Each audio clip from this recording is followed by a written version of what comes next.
Bismillahirrahmanirrahim. Assalamualaikum warahmatullahi wabarakatuh. Salam sejahtera untuk kita semua. Sahabat Dayana berbagi dimanapun saja berada. Jumpa lagi kita melalui channel Dayana berbagi ini untuk melanjutkan pembahasan terkait dengan tanya jawab program sekolah penggerak. Kali ini masih terkait dengan penguatan SDM sekolah penggerak.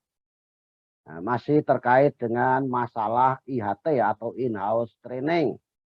Meskipun di dalamnya nanti ada kaitannya dengan kepala sekolah. Nah, pada bagian ke-17 ini kita akan bahas pertanyaan dan jawaban yang sudah tercantum di website program sekolah penggerak di bagian tanya jawab pertanyaan-pertanyaan yang sering diajukan. Nah, untuk nomor 101 sampai 108. Kenapa ini perlu saya sampaikan? Karena biasanya dengan membaca di web itu kadang-kadang masih diperlukan penjelasan. Namun ada juga yang sudah jelas. Nah, kalau memang tidak perlu penjelasan ya tentu tidak akan saya jelaskan.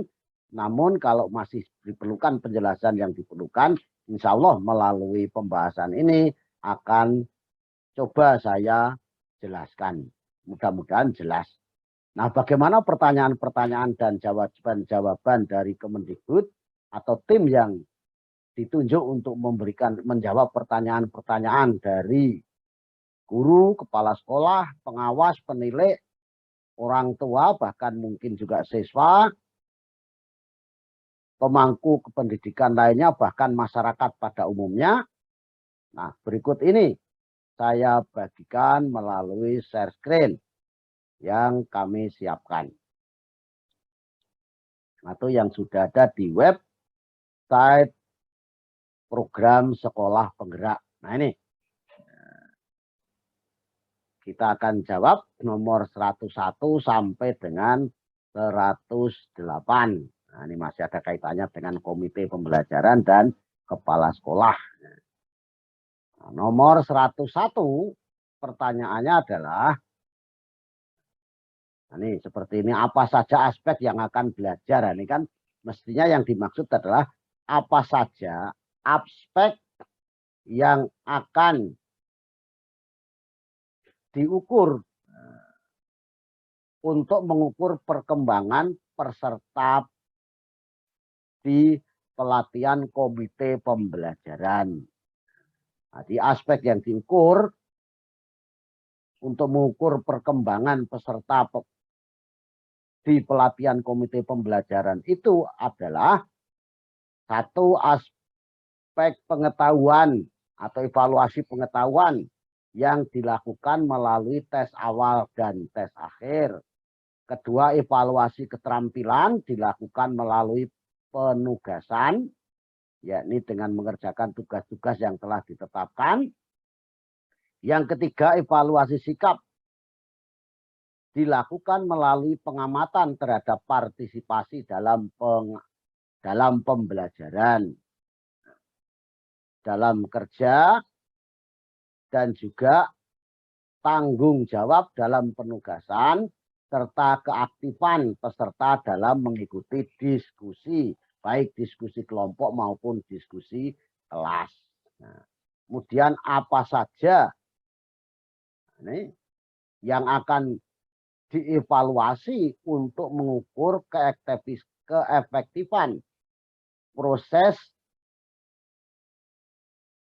fasilitasi oleh instruktur di komite pelatihan komite pembelajaran maksudnya ya. Evaluasi dilakukan menggunakan instrumen berupa pengamatan dengan unsur-unsur yang dinilai meliputi A. Sistematika penyajian, kemampuan menyajikan, kesesuaian materi yang disampaikan dengan tujuan pelatihan, D. Ketepatan waktu dan kehadiran, E. Penggunaan metode dan alat bantu pembelajaran, sikap dan perilaku, cara menjawab pertanyaan dari peserta, atau sistematika dan rasionalitas jawaban, penggunaan bahasa, pemberian motivasi kepada peserta, dan kerapian berpakaian. Ini yang akan dinilai oleh fasilitator ya, atau instruktur ya. Itu yang dinilai ini ya. Kemudian 103, apakah peserta akan memperoleh, nah, ini maksudnya bukan memperoleh pengalaman, memperoleh sertifikat ya. Jadi pertanyaan ini maksudnya adalah apakah peserta akan memperoleh sertifikat setelah menyelesaikan semua proses pelatihan komite pembelajaran? Jawabannya, nah, ya, peserta yang telah menyelesaikan pelatihan akan memperoleh sertifikat berpredikat. Predikatnya ada sangat baik, baik, cukup, dan kurang. Ya. Kemudian di mana sertifikat dapat diperoleh oleh peserta? Sertifikat berpredikat tersebut akan dikeluarkan oleh P4TK dan LPPKS-PS. Itu berupa sertifikat elektronik yang akan diunggah di SIM PKB. Nah, selanjutnya peserta dapat mengunduh sertifikat elektronik tersebut pada akun SIM PKB masing-masing. Jadi sertifikat berpredikat untuk peserta pelatihan tadi yang membuat adalah P4TK dan LPPKS-PS. Bentuknya sertifikat elektronik. Nanti oleh P4TK dan LPPKS akan diunggah di SIM PKB. Nah, selanjutnya nanti peserta mengunduh sertifikat masing-masing pada akun SIM PKB masing-masing. Kemudian ini ada kaitannya pertanyaan dengan kepala sekolah. Jika ada kepala sekolah lulus dan terpilih sebagai kepala sekolah penyelenggara program sekolah penggerak dalam pelaksanaan program sekolah penggerak tadi, ternyata kepala sekolah tersebut meninggal dunia. Apakah program ini akan terus berlanjut? Jawabannya, program tetap akan dilanjutkan. Nah, tentu yang melanjutkan bukan kepala sekolah yang meninggal, sudah meninggal melanjutkan, tapi yang melanjutkan adalah kepala sekolah penggantinya. Nah, kemudian untuk pelaksanaannya bagaimana nanti akan didiskusikan lebih lanjut antara Kemendikbud dengan dinas kabupaten kota atau provinsi sesuai dengan kewenangannya. Kemudian nomor 106, salah satu keuntungan kepala sekolah yang melaksanakan program sekolah penggerak, ada poin kepala sekolah memperoleh peluang melanjutkan periode berikutnya tanpa adanya uji kompetensi. Apa itu maksudnya? Nah, maksudnya begini ya. Menurut peraturan, jika kepala sekolah masih mendapatkan kesempatan menjadi kepala sekolah untuk periode keempat, maka kepala sekolah tersebut harus lulus uji kompetensi.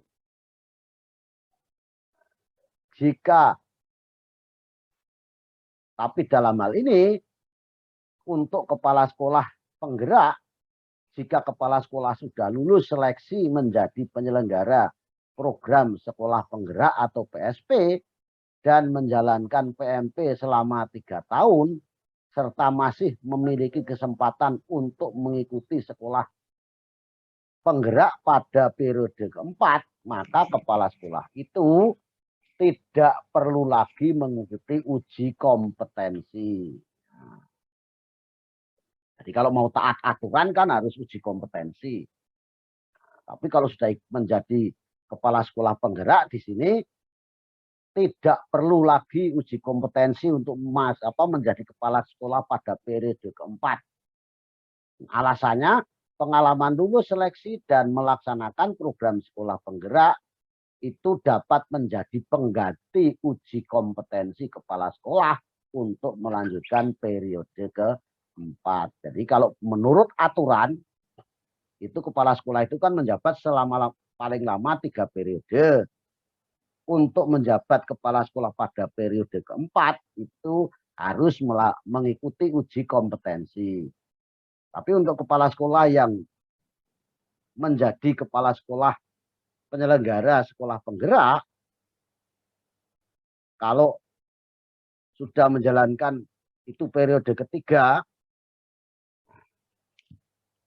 untuk menjadi kepala sekolah pada periode keempat itu tidak perlu mengikuti uji kompetensi dengan alasan lulus seleksi dan melaksanakan program melaksanakan program sekolah penggerak di sekolahnya selama 3 tahun itu dapat digunakan sebagai pengganti uji kompetensi, sehingga tanpa mengikuti uji kompetensi kepala sekolah tersebut bisa menjadi kepala sekolah lagi pada periode keempat. Jelas ya? Kemudian nomor 107, siapa saja unsur komite pembelajaran dalam program sekolah penggerak itu? Nah, jadi ini tidak dalam, ini maksudnya komite pembelajaran berdasarkan jenjang adalah sebagai berikut. Nah, jadi siapa saja unsur dalam komite pembelajaran di sekolah penggerak itu, untuk jenjang PAUD itu adalah kepala satuan pendidikan, pengawas atau penilai, dan 2 orang pendidik PAUD. Sedangkan jenjang SD, kepala sekolah, pengawas, 2 guru mewakili kelas rendah dan kelas tinggi. Jadi 1 guru mewakili kelas tinggi, 1 guru mewakili kelas rendah, dan perwakilan 1 guru mapel. Sedangkan untuk jenjang SMP, kepala sekolah, pengawas, dan 1 guru per mapel. Jadi setiap mapel 1 guru. Demikian juga untuk SD tadi, guru mapel diwakili oleh 1 guru, misalnya guru pendidikan agama dan guru PJOK, pendidikan agama dan budi pekerti ya. Untuk SMA itu kepala sekolah, pengawas, dan perwakilan 1 guru per mapel.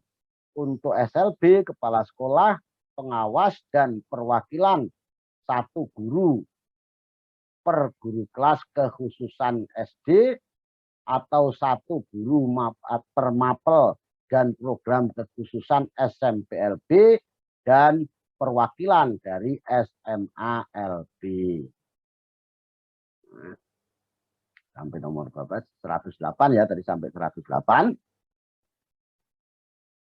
Ya, sampai 108. Yang 108, siapa yang akan memilih perwakilan guru mata pelajaran atau guru kelas rendah, guru kelas tinggi, atau guru kekhususan? Perwakilan guru untuk komite pembelajaran akan dipilih oleh kepala sekolah yang menyelenggarakan program sekolah penggerak. Jadi yang memilih cukup kepala sekolah. Nah, demikian di bagian ke-17 sudah kita bahas pertanyaan-pertanyaan dan jawaban-jawaban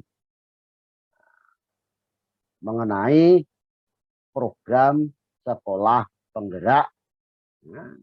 Masih terkait dengan penguatan sumber daya manusia sekolah penggerak, masih ada kaitannya dengan IHT atau in-house training. Mudah-mudahan pertanyaan dan jawaban ini menjadi lebih jelas dan bermanfaat bagi siapa saja yang memerlukan. Amin, amin ya robbal alamin. Kurang dan lebih saya mohon maaf. Dan saya akhiri, billahi taufik wal hidayah. Assalamualaikum warahmatullahi wabarakatuh. Salam sejahtera untuk kita semuanya dan terima kasih.